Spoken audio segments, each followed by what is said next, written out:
días, querido telepensante. Ya es miércoles 13 de septiembre. Se acercan las fiestas patrias. Bueno, por fin vamos a poder empezar a hablar de las fiestas patrias y no tanto del Allendepalooza. Igual vamos a tener que hablar un poquito de esto, pero no vamos a comenzar con este tema. Antes de comenzar con los temas súper contingentes, quiero ponerles un tema sobre la mesa que es cero mediático, está pasando muy por debajo de la mesa, y es el tema en particular del ex juez Garzón, el ex juez español. Y digo ex juez porque fue destituido por corrupto. Es una persona que se le acusa de prevaricación. Se hizo conocido en nuestro país porque fue el encargado de la detención de Pinochet en Europa. Desde entonces está conectado con la ultraizquierda, con el castrochavismo, con el progresismo globalitarista, con el Grupo de Puebla, con el Foro de Sao Paulo, para que más o menos lo dimensionen. Y en relación a él han estado pasando varias cosas. Él supuestamente vino a Chile por la conmemoración de los 50 años, como a una autoridad extranjera. Pero la verdad es que ha estado haciendo otras cositas que en realidad se han comunicado a los medios de comunicación tradicional, pero no están en la agenda pública. Como por ejemplo, que se reunió con los narcoterroristas que se hacen llamar mapuche de Temuco. Resulta que ahora será mediador en la demanda de los supuestos pueblos originarios al Estado de Chile por reclamación de tierras a La Haya. Les leo lo que dice Garzón al respecto. Creo que hay argumentos jurídicos para demostrar este derecho a la tierra y la exigencia del respeto a estos territorios como territorios ancestrales y como territorios incidibles de sus pobladores. Es el germen de lo que después ha sido el Estado de Chile y creo que le llevamos demasiado tiempo sin que las instancias institucionales del Estado presten la atención que merecen, dijo Garzón en esta instancia. Esto es un extracto de la noticia del Mercurio, por si lo quieren revisar completo. ¿Y cuál es el punto acá?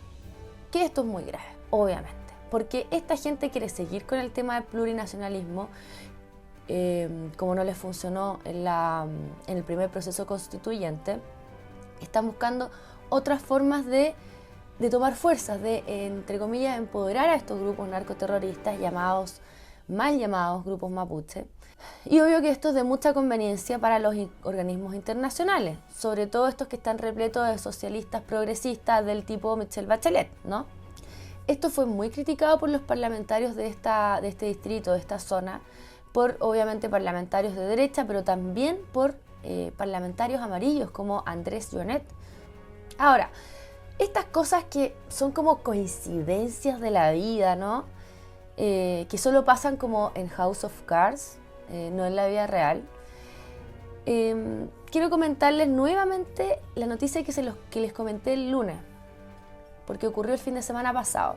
Justo el canciller Van Cleveren sufrió un ataque común, dijo Carolina Toá, un portonazo que le podría haber pasado a cualquiera, dijeron desde el gobierno. Se trata de una encerrona cerca de su casa, en Vitacura, cometida por dos delincuentes que ya tenían un prontuario considerable. Uno fue herido por una carabinero que escoltaba al canciller. Y insisto, les voy a decir lo mismo que les dije el lunes, porque es bien curioso que justo ataquen al canciller dos delincuentes con experiencia que al parecer no se dieron cuenta de que este era un auto del gobierno, un auto institucional que iba con escolta. Y ojo que ustedes, si es que han visto autos institucionales, van marcados, tienen insignias y todo este tipo de cosas. Pero justo le hicieron una encerrona a él. Bueno, justo el litigio que les comentaba en La Haya de los pueblos mapuche, les voy a leer que el procedimiento será entregado de la demanda para adoptar su admisibilidad ante las sedes de Naciones Unidas en Ginebra. Ahí se entrega la delegación de Chile ante el organismo y se traslada a la Cancillería de Santiago para su resolución. Es decir, es resorte de la Cancillería admitir y dar recurso al litigio. El actual canciller es justo el señor Van Cleveren, que ya tiene experiencia en litigios ante La Haya. y que tiene una especial predilección por este mecanismo.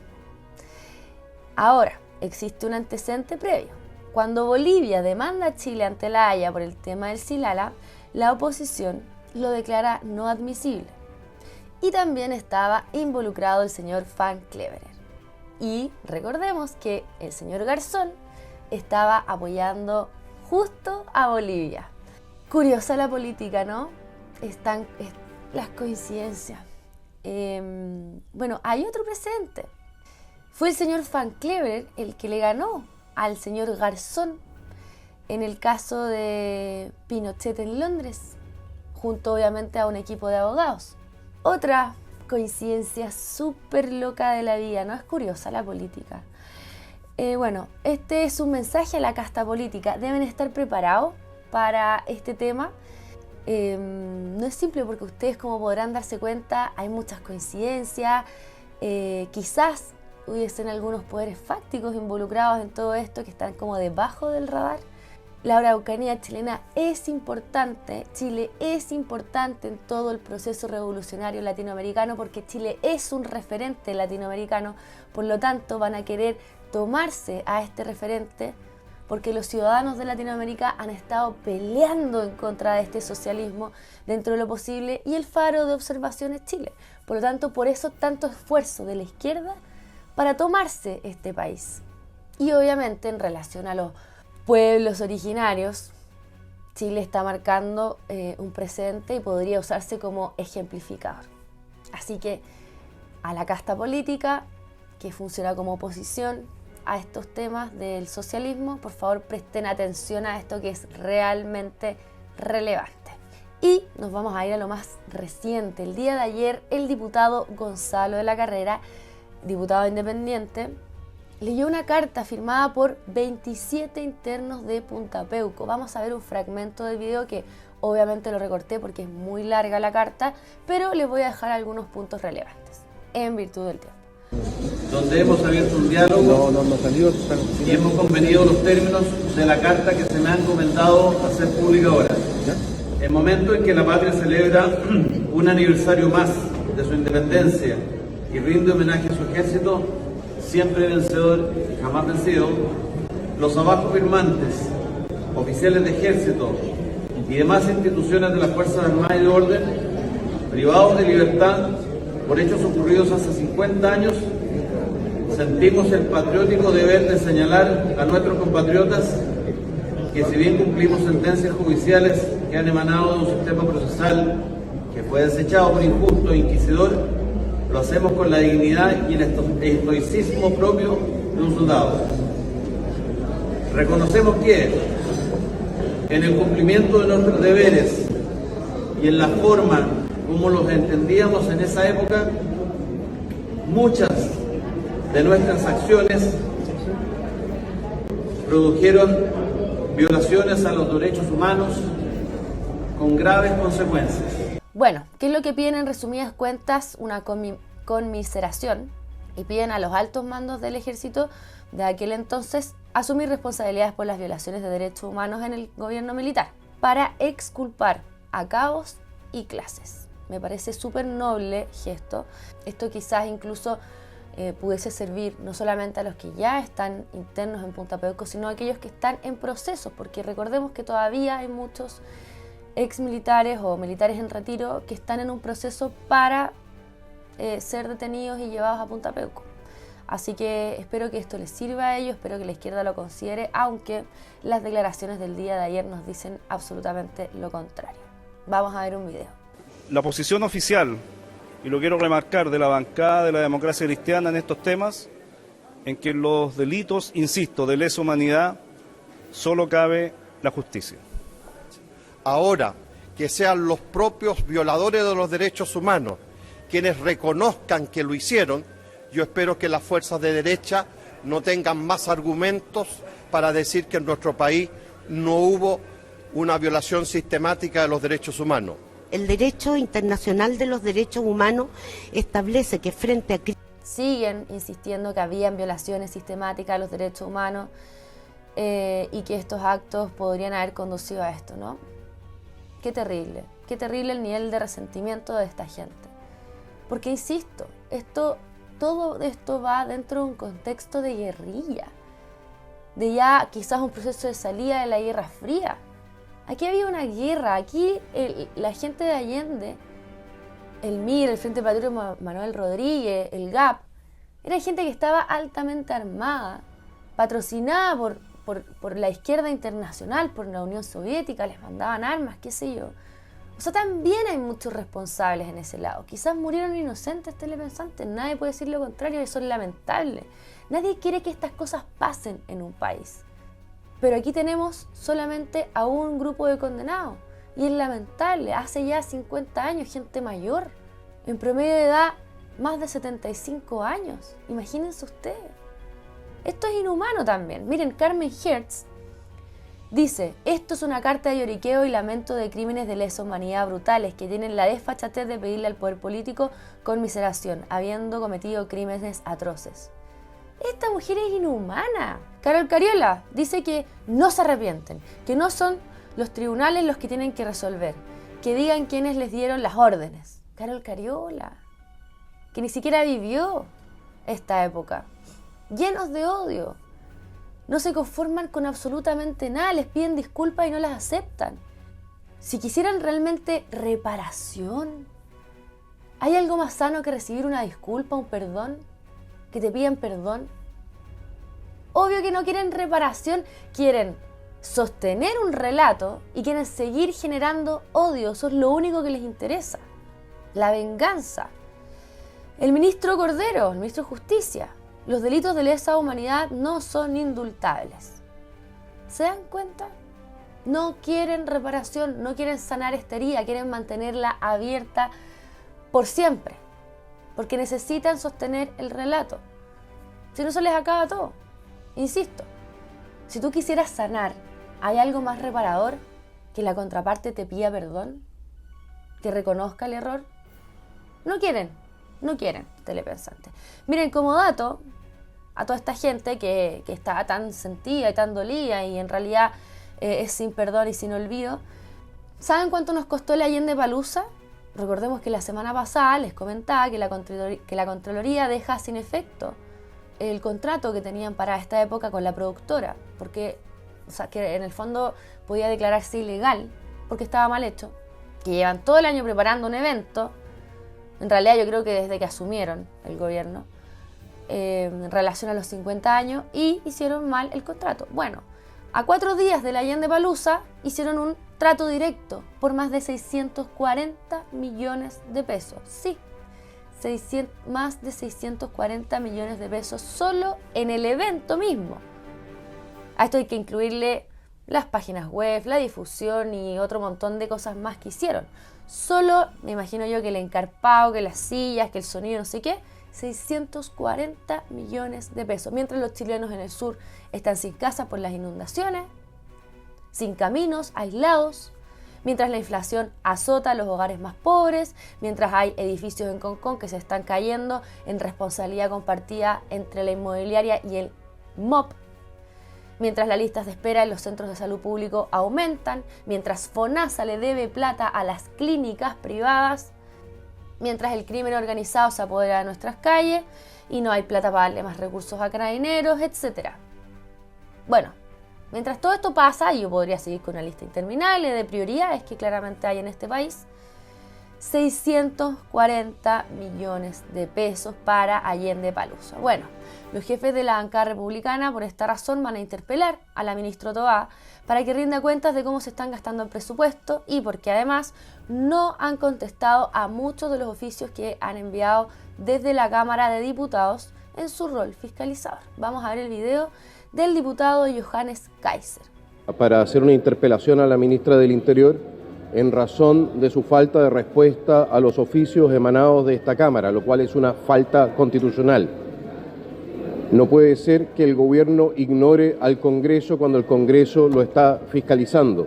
Ya hay demasiados oficios que han emanado del hemiciclo que llevan meses sin responder y el gobierno tiene la obligación de respetar la ley y también a este Congreso, entre otras cosas porque aquí están los representantes del pueblo que tienen todo el derecho del mundo a fiscalizar al Ejecutivo. ¿Qué les parece, telepensantes? Estoy muy de acuerdo, me parece fantástico que cumplan con su rol fiscalizador. Ahora miren este titular. Monsalve afirma que grupos antisistémicos que tienen una organización protagonizaron hechos violentos el 11 de septiembre. El subsecretario además criticó a los jueces que dejaron en libertad a los sujetos que realizaron los destrozos fuera de la moneda durante la romería el 10 de septiembre. Vamos a ver el video del señor Monsalve. Ellos son delincuentes. Eso es lo primero que hay que decir con mucha claridad. Son personas que cometen delitos y que van a la romería no a acompañar a los familiares de las víctimas de violaciones a los derechos humanos. Van a la romería a agredir a quienes participan en la romería y también a causar destrozos. Y sí, efectivamente tenemos identificados grupos que particularmente se coordinan para llevar adelante hechos de violencia en el marco de actividades de esta naturaleza. Fundamentalmente, no únicamente, pero sí hay presencia de grupos anarquistas y de otros grupos con orientaciones políticas, que es información evidentemente que nosotros manejamos en materia de inteligencia. Qué increíble cómo cambian el discurso y ahora son grupos antisistémicos, porque los grupos antisistémicos de la insurrección del 18 de octubre, eso eran luchadores sociales, ¿o no? Jóvenes soñadores. Ahora son grupos antisistema con organización y parece que antes no tenían organización. Quemaron no sé cuántas estaciones del metro sin ninguna organización, absolutamente espontáneo. Entonces por eso les retiraron las querellas por ley de seguridad del Estado, los indultaron, les damos pensiones de gracia a los grupos, a los que antes no eran grupos antisistémicos, ahora sí son grupos antisistémicos.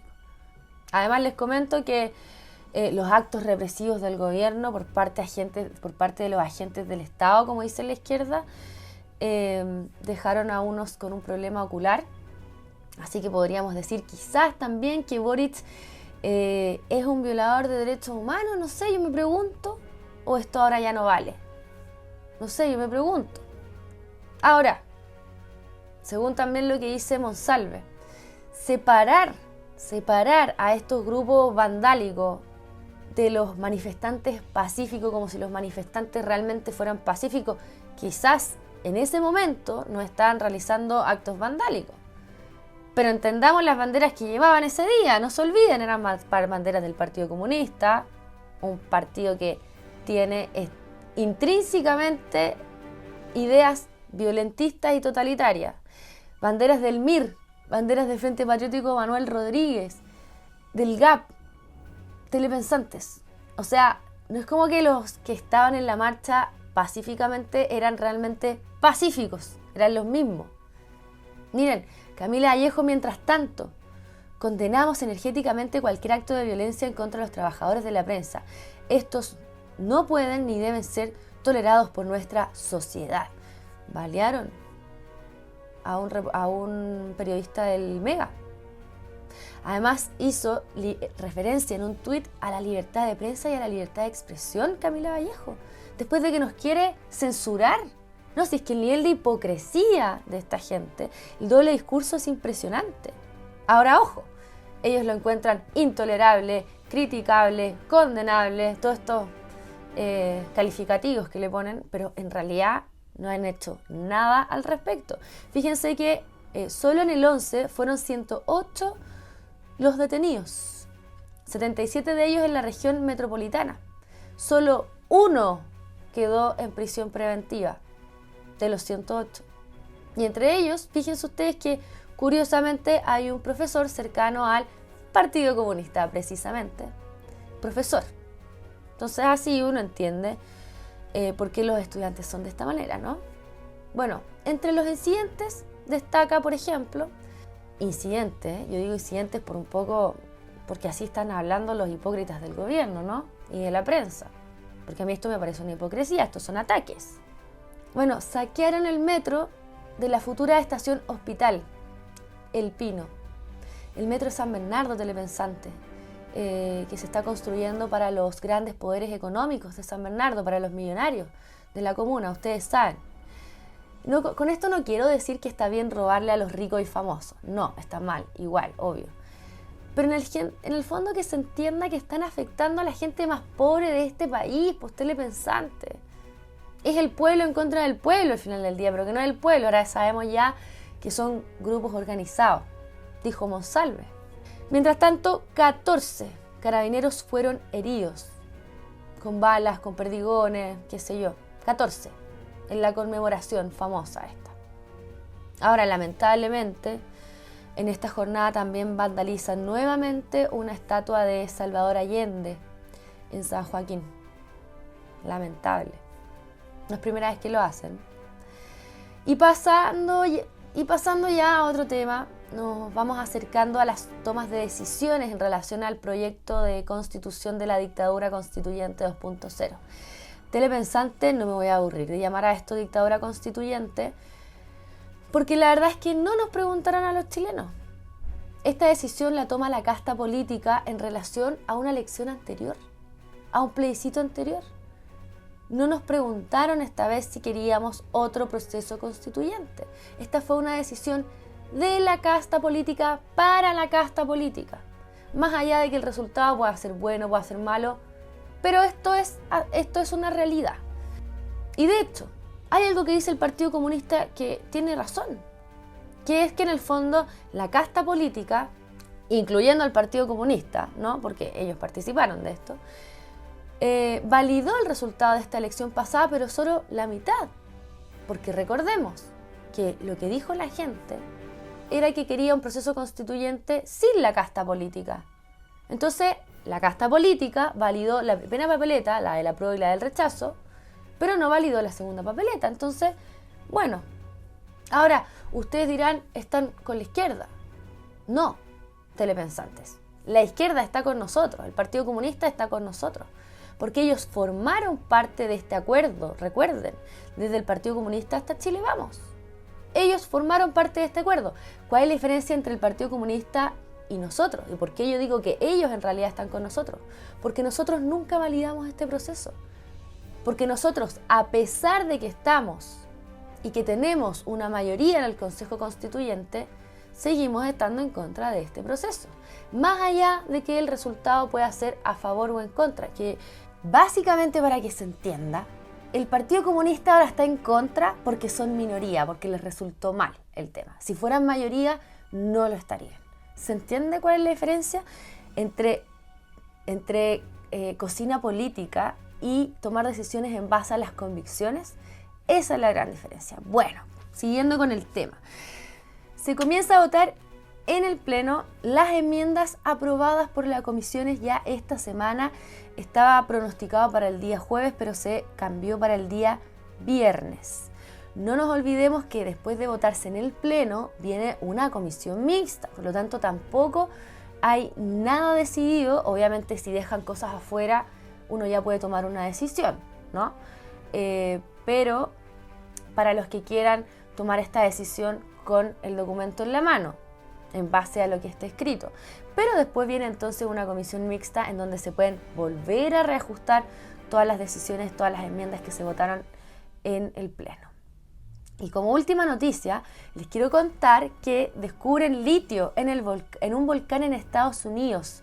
Sería el mayor depósito del mundo, situado en la frontera de Estados Unidos de Oregon y Nevada. Se estima entre 20 y 40 millones de toneladas de litio metálico que se encuentran dentro de un cráter volcánico, según expertos. ¿Qué les parece?